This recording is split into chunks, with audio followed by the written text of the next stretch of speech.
જે normal side હોય ત્યાં રોટેટ કરી પછી ચમચીમાં પાણી લઈને એ પોઝિશનમાં જમણી બાજુ પાણી મૂકીને ધીરેથી સ્વોલો કરવાનું છે.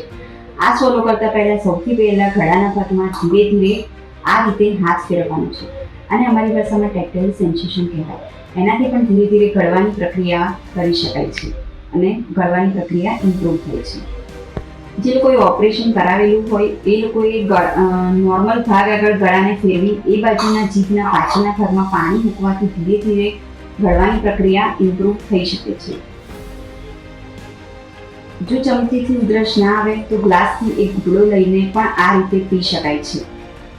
ખાસ કરીને ધ્યાન રાખવું કે 45 ડિગ્રી મોઢું ઊંચું રાખી નોર્મલ બાજુથી પ્રવાહી પીવાનું છે. ખાસ કરીને આવી બધી કસરતો જીભનું, ટોન્સિલનું, પેલેટનું, જડવું કાઢ્યું હોય એ બધા માટે ખાસ જરૂરી એક્સરસાઇઝ છે. એમાં સૌથી પહેલાં આપણે એક ટેસ્ટ કરીશું જેમાં પ્રવાહી મોઢું ઊંચું કરીને ચમચીમાં પાણી લઈ પછી મોઢાના પાછળના ભાગમાં મૂકીશું અને પછી ધીરેથી ગળવાનો પ્રયત્ન કરીશું. જો આ કરતી વખતે ખૂબ જ ઉધરસ આવે તો સમજવું કે ખોરાક કે પ્રવાહી જે આપણે લઈએ છીએ તે ફેફસામાં જવાની સંભાવના છે. તો થોડી વાર પોઝ લેવો અને થોડી વાર પછી ફરીથી પ્રયત્ન કરવો.